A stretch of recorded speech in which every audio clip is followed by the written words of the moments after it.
오늘은 은혜 시리즈 세 번째 시간, 믿음 하나로 의인이 될 수 있을까라는 제목으로 함께 말씀의 은혜를 나누도록 하겠습니다. 우리 그리스도인들 중에는 복음을 부끄러워하는 사람들이 있습니다. 그들은 교회에 다닌 것을 숨기며 삽니다. 직장에서도 교인이 아닌 척 합니다. 예수 믿는 것을 드러내면 승진에 불리하고, 출세에 불리하고, 장사하는 데 불리하고, 세상과 버타는 데 불리하다고 생각하기 때문이에요. 그래서 사람들이 세상의 눈치를 보며 선택한 것이 시간차 교인입니다. 어느 때는 교인이고 어느 때는 교인이 아닌 거예요. 사도 바울 당시에도 성도들 중에 복음을 부끄러워하는 사람들이 있었던 것 같습니다. 복음의 핵심은 예수 그리스도이잖아요. 그런데 예수는 약소민족의 가난한 목수의 아들로 태어나 살다가 흉악한 죄수로 낙인 찍혀서 십자가에 무기력하게 돌아가신 분이잖아요. 그래서 바울이 고린도전서 1장 23절에 이렇게 말하죠. 우리는 십자가에 못 박힌 그리스도를 전하니 유대인에게는 거리끼는 것이요 이방인에게는 미련한 것이로되, 이렇게 말합니다. 특히 로마에서 복음을 전하는 로마 교회의 성도들은 복음을 쉽게 드러낼 수 없는 상황에 있었던 것이 분명해요. 그 이유는 로마 사람들이 그리스도인들을 적대시하고 그들을 삼류 시민으로 천대했기 때문입니다. 로마 사회는 계급 사회였습니다. 그들은 자신들을 스스로 인류 시민으로 구분했고 유대인들을 이류 시민으로, 그리고 그리스도인들을 삼류 시민으로 분류했습니다. 그리스도인들을 그렇게 취급한 이유는 자기들이 수치와 저주의 상징으로 생각하는 십자가를 자랑스럽게 여기고 따르는 자들이기 때문이에요. 십자가는 그 당시 최고의 악질 사형수들만 매달아 죽이던 잔인하고 끔찍한 사형틀이 아닙니까? 그러나 로마 시민은 아무리 큰 죄를 범해도 절대로 십자가에 못 박혀 죽는 일이 없습니다. 바울이 나중에 십자가의 처형을 당하지 않고 참수형에 처해졌던 이유 중에 하나도 바울이 로마 시민권을 가지고 있었기 때문이에요. 하지만 베드로는 유대인이었기 때문에 십자가형에 처해진 것이지요. 그런 배경하에 로마에서 십자가를 지신 예수님을 복음으로 소개하는 건 부끄러운 일로 생각될 수 있습니다. 그런데 바울은 이런 상황을 전공법으로 밀고 나갑니다. 여기 1장 16절 말씀을 읽겠습니다. 내가 복음을 부끄러워하지 아니하노니. 여러분, 이건 이런 말이에요. 당신들이 몰라서 그러나 본데 복음은 부끄러운 게 아니야. 이 안에 얼마나 큰 축복이 들어있는데 그걸 감추고 사나? 네, 바울은 많은 사람이 부끄러워하는 그 십자가를 오히려 자랑했습니다. 갈라디아서 6장 14절 말씀입니다. 그러나 내게는 우리 주 예수 그리스도의 십자가 외에 결코 자랑할 것이 없으니. 아멘. 성도 여러분, 사람들이 수치스럽게 생각하는 복음을 왜 바울은 그렇게 담대하게 자랑하며 드러냈을까요? 그 이유가 16절 하단에 나와요. 자, 이 복음은 뭐가 되기 때문이에요? 하나님의 능력이 되기 때문이라는 거예요. 바울에게 있어서 복음은 하나님의 능력이었습니다. 여기 능력이라는 말은 헬라어로 두나미스라고 하는데요. 여기에서 영어에 다이너마이트가 나왔어요. 산을 무너뜨리고 바위를 깨버리는 강력한 힘을 가진 것이 다이너마이트 아닙니까? 예, 복음의 능력이 그렇다는 말이에요. 복음이 처음으로 예루살렘을 뒤흔들던 당시에 베드로가 나면서부터 안진뱅이 된 자를 향해 큰 소리로 이렇게 말했지요. 사도행전 3장 6절. 은과 금은 내게 없거니와 내게 있는 이것을 내게 주노니 어떻게 해요? 나사렛 예수 그리스도의 이름으로 일어나 걸어라. 이 말을 하고 그의 손을 잡아 일으키자 마비되었던 그의 발과 발목에 힘이 생겼습니다. 상상해 보세요. 발목의 모든 신경과 세포와 근육과 뼈의 미세한 조직들이 초스피드로 활력을 찾았습니다. 그래서 그는 벌떡 일어나 걷고 점프하면서 하나님을 찬양했다고 기록하고 있어요. 여러분, 이것이 복음의 능력입니다. 복음은 일그러진 몸을 정상으로 바꾸는 하나님의 능력이에요. 복음은 주홍같이 붉은 죄를 눈과 같이 희게 만드는 하나님의 능력입니다. 복음은 죄인을 의인으로 바꾸는 하나님의 능력입니다. 복음은 죽음을 생명으로 바꾸는 하나님의 능력입니다. 믿으십니까? 네, 그래서 무력으로 세계를 정복한 로마는 사람을 변화시키지 못했고 찬란한 문화를 자랑하던 헬라는 사람을 구원하지 못했지만 복음은 사람을 구원했습니다. 바울이 말하지요. 1장 16절에 복음은 구원을 주시는 하나님의 능력이라. 아멘. 네, 복음은 구원을 주시는 하나님의 능력이에요. 이 세상은 사는 것으로 시작해서 죽는 것으로 끝나지만 복음은 그 죽음에서 시작하여 영원한 생명으로 이어주는 하나님의 능력입니다. 저는 이 말씀을 기록할 당시에 이 바울의 가슴에 얼마나 벅찬 감격이 몰려왔을지를 상상해 봐요. 분명 이 말을 기록할 때 신이 났을 거예요. 여러분, 자신이 직접 경험한 이 하나님의 능력 아닙니까? 그리고는 이 복음의 능력이 얼마나 큰지 누구든지 믿기만 하면 한 사람도 빼놓지 않고 구원한다고 자랑하고 있어요. 여기 1장 16절에 이 복음은 모든 믿는 자에게 구원을 주시는 하나님의 능력이 됨이라. 아멘. 네. 구원을 주시는 하나님의 능력을 붙잡을 수 있는 조건은 단 한 가지입니다. 전혀 복잡하지 않지요? 그것은 믿는 것입니다. 오직 믿음. 하나님이 구원의 조건으로 이것저것 요구하지 않으신 이유는 그만큼 이 복음의 능력이 대단하기 때문이에요. 그래서 믿는데도 구원받지 못하고 잃어버릴 사람은 이 세상에 단 한 사람도 없는 것입니다. 그리고 바울은 더 신이 나서 이렇게 말하지요. 먼저는 유대인에게요, 그리고 헬라인에게로다. 이 말씀은 모든 믿는 자를 더 강조하는 말씀이에요. 그렇죠?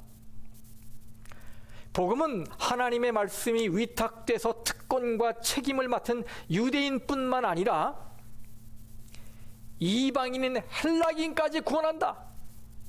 믿기만 하면 그 누구도 차별하지 않고 모두를 구원하는 다이너마이트와 같은 능력이라고 자랑하고 있는 거예요.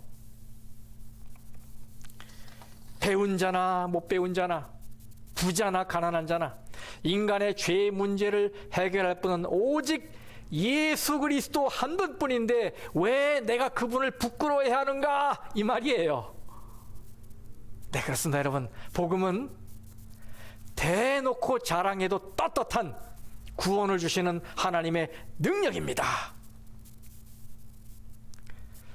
그런데 오늘날 세상은 그 능력을 부인하고 있어요. 한때 세계 인구의 50%가 마르크스주의 아래 있었어요. 여러분, 그 옛날 러시아와 동유럽은 기독교 국가들이었잖아요. 그런데 왜 마르크스주의자로 변한 것입니까?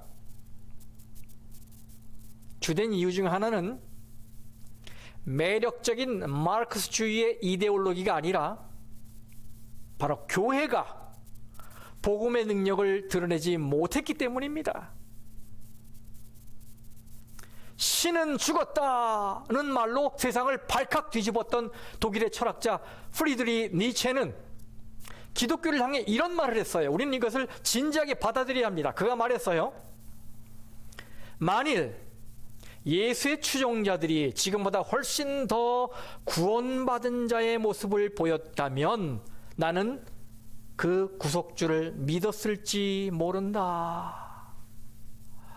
성도 여러분, 사람들은 우리에게서 복음의 능력이 얼마나 큰지를 보고 싶어 합니다.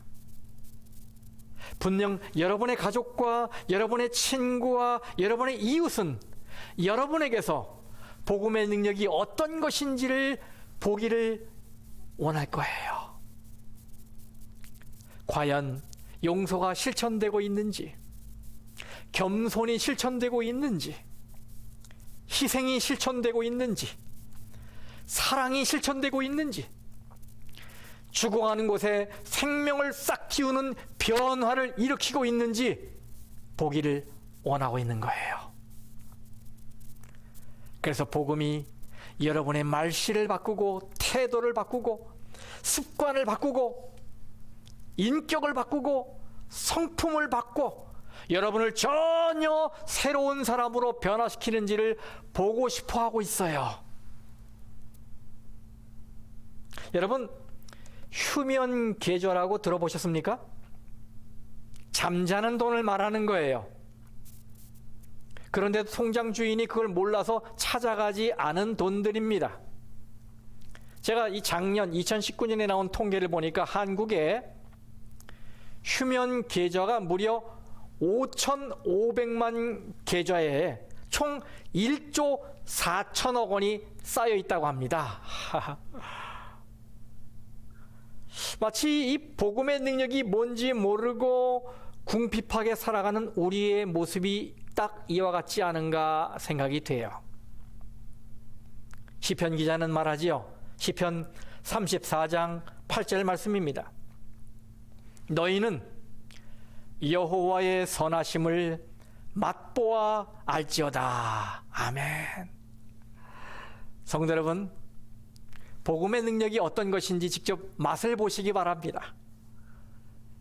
매주 남이 들려주는 것만 들어봐야 무슨 소용이 있겠습니까? 내가 체험해봐야 하는 거지요. 그렇잖아요? 그래서 저는 이 말씀을 묵상하면서 하나님께 이런 기도를 드립니다. 하나님, 이제껏 교회 문턱을 넘어 다녔지만 복음의 능력을 알지 못해서 무기력한 신앙생활을 살고 있는 바로 우리 성도들의 삶에 복음의 능력이 체험되는 역사를 일으켜 주옵소서. 이 복음이 그들의 머리를 채우는 지식이 아닌 삶의 현장에서 실천되는 하늘의 능력이 되게 해 주옵소서.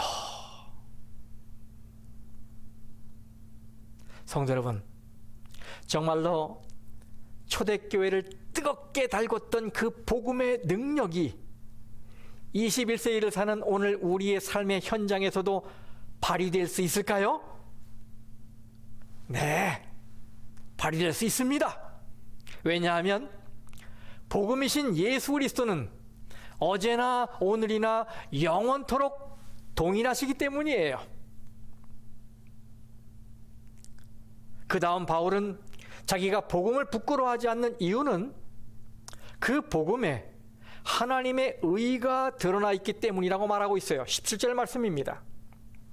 복음에는 하나님의 의가 나타나서, 여러분 여기 나타나서라는 말은 헬라어로 아포칼룹토라고 하는데요. 이것은 덮여져 있던 것이 벗겨지다라는 뜻이에요. 영어로 uncover, reveal, 계시되다. 여러분 요한계시록 있잖아요. 요한계시록이 바로 이 말의 명사형이에요. 아포칼립시스. 이 말의 의미는 창세전에 하나님의 의에 감춰졌던 것이 예수 그리스도를 통해서 나타났다는 말이에요. 바로 하나님이 정하신 구원의 때가 이르렀기 때문이지요. 그리고 이것은 시제가 현재 시제예요. 그렇기 때문에 누구든 복음을 믿는 그 현재, 그때 하나님의 의와 접촉될 수 있다는 의미예요. 여러분 여기서 바울이 하나님의 의라고 말하는 것에 주목하십시오. 하나님의 의. 그렇게 말한 이유는 이 의는 하나님이 계획하신 것이고 하나님이 제공하시는 것이기 때문이에요. 그리고 이것을 하나님의 의라고 딱 잘라 말한 이유는 그 안에는 인간의 몫이 하나도 들어가 있지 않기 때문입니다. 네, 이거 완전한 하나님의 작품이에요. 제가 여러분이 이 17절 상단의 말씀을 보다 더 잘 이해할 수 있게 다시 풀어서 읽어보겠습니다. 복음에는 하나님이 친히 제공하신 구원의 길이 열려 있는데 그 길에 들어가기 위해 필요한 것은 믿음으로 믿음에 이르는 것이다. 여러분 이러니까 이해가 되시지요? 의와 구원은 같은 개념으로 봐도 아무 문제가 없습니다. 성경에는 의와 구원을 동의어로 사용한 곳이 많아요. 여기 이사야서 51장 5절 6절에 내 공의가 가깝고 내 구원이 나갔은즉 내 팔이 만민을 심판하리니 6절에 나의 구원은 영원히 있고 나의 공의는 폐허해지지 아니하리라. 여기 이사야 56장 1절에 여호와께서 이와 같이 말씀하시기를 너희는 정의를 지키며 의를 행하라. 이는 나의 구원이 가까웠고 나의 공의가 나타날 것임이라 하였도다. 이렇게 의와 구원의 연관성은 아주 확고하고 필연적입니다. 그래서 교인들에게 당신은 구원받았습니까? 라고 물으면 대개는 예라고 대답합니다. 그러면 그 예라고 대답한 그 사람에게 그러면 구원이 뭔가요? 라고 물으면 대개는 머뭇머뭇거려요. 아니면 천국 가는 겁니다 라고 대답을 해요. 물론 틀린 대답은 아닙니다. 하지만 이런 좁은 의미의 구원관을 가지고 있으면 살면서 놓치는 게 많게 돼요. 그래서 저는 여러분이 구원이 뭡니까? 라는 질문에 이렇게 대답하길 바라요. 여러분 같이 좀 대답해 보시겠습니까? 자, 구원이 무엇입니까? 네, 구원은 예수 믿어서 그 믿음으로 하나님께 의인으로 인정받는 것입니다. 구원은 예수 믿어서 그 믿음으로 하나님께 의인으로 인정받는 거예요. 구원은 의롭게 되는 것입니다. 그런데도 많은 분들이 구원을 미래적 개념으로만 생각해요. 다시 말하면 나중에 천국에 올라가는 것이 구원의 전부인 것처럼 생각을 한단 말이에요. 하지만 여러분, 구원에는 세 가지 차원의 구원이 있다는 걸 이해할 필요가 있어요. 이것을 세 가지 차원이라고 하는 이유는 성경에 그것이 세 가지 시제로 표현되었기 때문입니다. 다시 말하면 이미 얻은 구원, 그리고 현재 누리고 있는 구원, 그리고 앞으로 얻게 될 구원이 있어요. 성경은 구원을 이렇게 세 시제로 표현하고 있어요. 여러분 보세요. 로마서 8장 24절에 우리가 소망으로 구원을 얻었음에 얻었으면 과거예요. 너희는 은혜로 구원을 받은 것이라. 에베소 2장 5절. 여기 이 구원을 받은 것이라는 이 완료 시제입니다. 이미 이루어진 구원을 가리키는 말씀들이에요. 그 다음에 구원을 현재 시제로 표현한 말씀을 보시겠습니다. 고린도전서 1장 18절. 십자가의 도가 구원을 받는 우리에게는 하나님의 능력이라. 여기 구원을 받는은 현재 시제입니다. 직역하면 구원을 받고 있는, 진행 중이라는 뜻이 되는 거예요.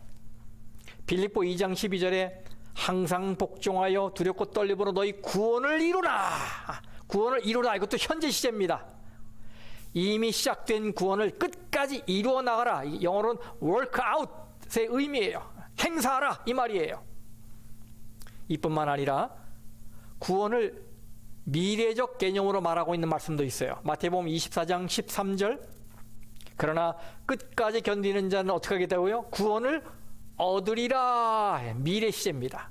로마서 5장 9절에 그러면 이제 우리가 그의 피로 말미암아 의롭다 하심을 받았으니 더욱 그로 말미암아 진노하심에서 구원을 받을 것이니. 미래 시제입니다. 그래서 우리는 만일 누군가가 당신은 구원받으셨습니까? 라고 질문한다면 여러분 절대로 당황하지 마세요. 그리고 이렇게 대답하면 됩니다. 여러분 제가 질문할 테니까 하나씩 대답을 해보세요. 당신은 구원받으셨습니까? 네, 구원받았습니다. 죄의 정죄로부터 구원받았습니다. 혹은 네, 구원받고 있습니다. 죄의 세력으로부터 혹은 영향으로부터 구원받고 있습니다. 혹은 네, 구원받을 겁니다. 죄의 본성으로부터, 죄의 실제 그 자체로부터 구원받을 것입니다.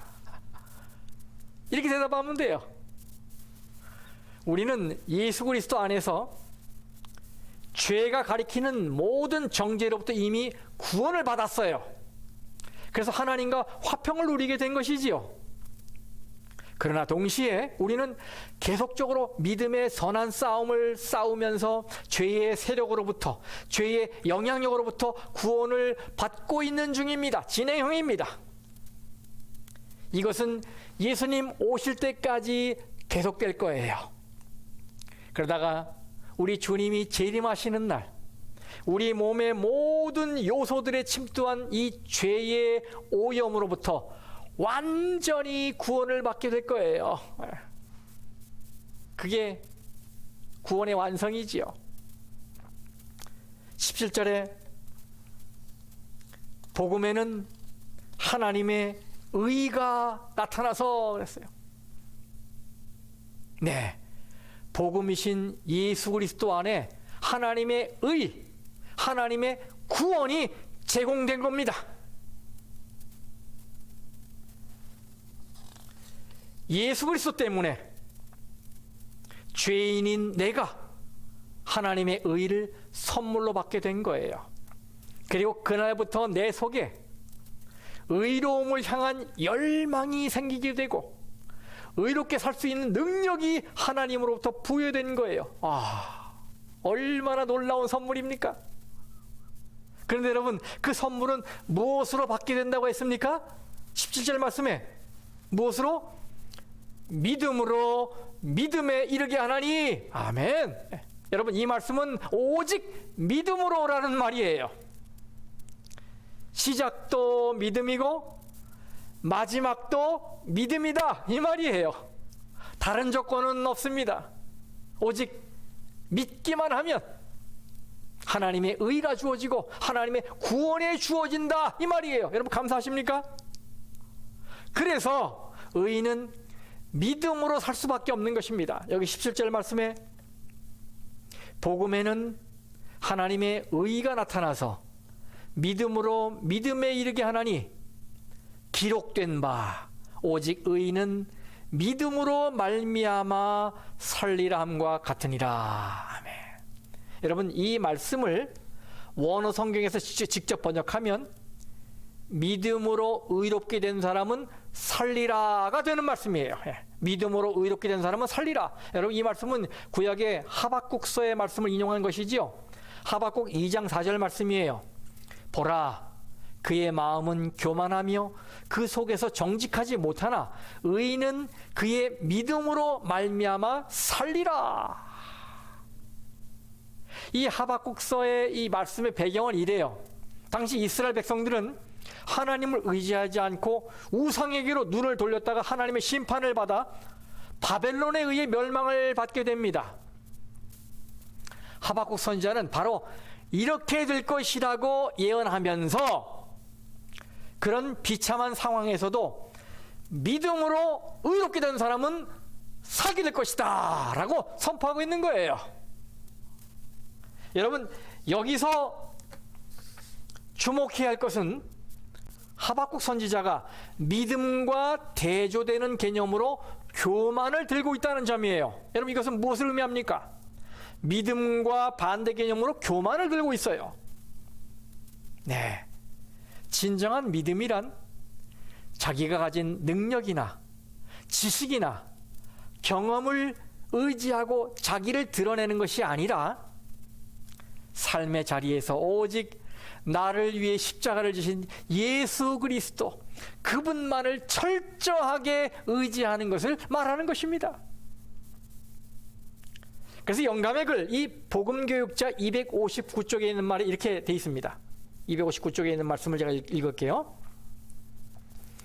참 믿음과 참 기도는 그 힘이 얼마나 큰가. 이것은 인간 탄원자가 무한하신 사랑의 능력을 붙드는 두 팔과 같다. 믿음은 하나님을 의지하는 것, 즉 하나님께서 우리를 사랑하시고 또 우리에게 가장 유익한 것이 무엇인지를 아신다는 것을 믿는 것이다. 그리하여 믿음은 우리로 하여금 자기 마음대로 하는 대신에 하나님의 방법을 택하게 한다. 믿음은 우리의 무지를 대신하여 하나님의 지혜를 받아들이게 하며 우리의 연약한 것 대신에 하나님의 능력을, 우리의 죄 대신에 하나님의 의를 받아들이게 한다. 아멘. 여기 오직 의인은 믿음으로 말미암아 살리라 라고 했어요. 여러분, 이 얼마나 기쁜 소식입니까? 그렇잖아요. 우리가 아무리 노력해도 안 되는데 예수 그리스도를 의지하는 믿음 하나로 엄청난 하나님의 의와 구원을 받아 살게 된다는 이 소식, 여러분 얼마나 기쁘고 감사한 소식입니까? 이 얼마나 큰 은혜입니까? 여러분, 그렇잖아요.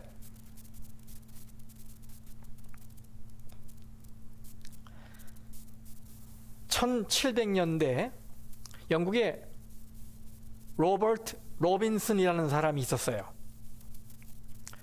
그는 17살 때 그 당시 유명한 조지 윗필드의 목사의 그 영향을 받아서 크리스찬이 되었습니다. 그때 그는 자신이 방탕한 삶을 살았고 신실하지도 않았는데 자신의 죄를 용서해 주시고 자녀 삼아 주신 하나님의 사랑이 너무나 고마워서 그 감동을 시로 표현했어요. 그 찬송시가 우리 찬미가 37장에 있는 이 복의 근원 강림하사예요. 그런데 감정의 기복이 심한 그는 시간이 지나면서 점점 영적 침체기를 겪게 됩니다. 다시 이전 친구들과 어울려서 죄의 길에 들어섰고 하나님을 향한 신앙도 저버렸어요. 근데 그러던 어느 날 마차를 타고 여행을 하는데 옆에 앉은 한 부인이 책을 읽다가 그에게 이렇게 물었어요. 선생님께서는 이런 훌륭한 시를 읽어보신 적이 있으십니까? 그리고 그 부인이 시를 보여주는데 보니까 이 로버트, 자기가 지은 이 복의 근원 강림하사였어요. 그는 자신이 지금 타락하고 있잖아요. 방탕하고 있잖아요. 그래서 그것이 자신의 현재 신앙과 한참 동떨어진 일이라 생각돼서 화제를 다른 데로 돌리러 애를 썼는데 그 부인은 끈질기게 그 시에 대해서 말하면서 자신의 믿음이 동요될 때마다 그 시를 통해 마음의 평화와 안정을 얻고 있다고 간증까지 하면서 그 시를 읽어주었어요. 로버트는 이 마차에서 뛰어내릴 수 없는 상태이기 때문에 체념했어요. 그리고 그냥 그녀가 읽어주는 그 자신의 시를 들을 수밖에 없었습니다. 근데 시를 듣는 동안에 갑자기 그의 마음에 성령의 불이 임하는 것을 느끼게 되었어요. 피할 길이 없는 상황에서 하나님이 다시 찾아오신 거예요. 그는 그 자리에서 자신이 쓴 그 가사와 자신의 방탕한 삶이 교차되면서 더럽혀진 자신을 다시 씻겨 안으시는 이 하나님의 구원하시는 손길을 경험하게 됩니다. 그래서 그는 그 자리에서 한없이 눈물을 흘렸어요. 이것이 계기가 되어서 그는 다시 교육을 받고는 케임브리지에서 목사로 남은 생애를 주님께 온전히 드렸습니다.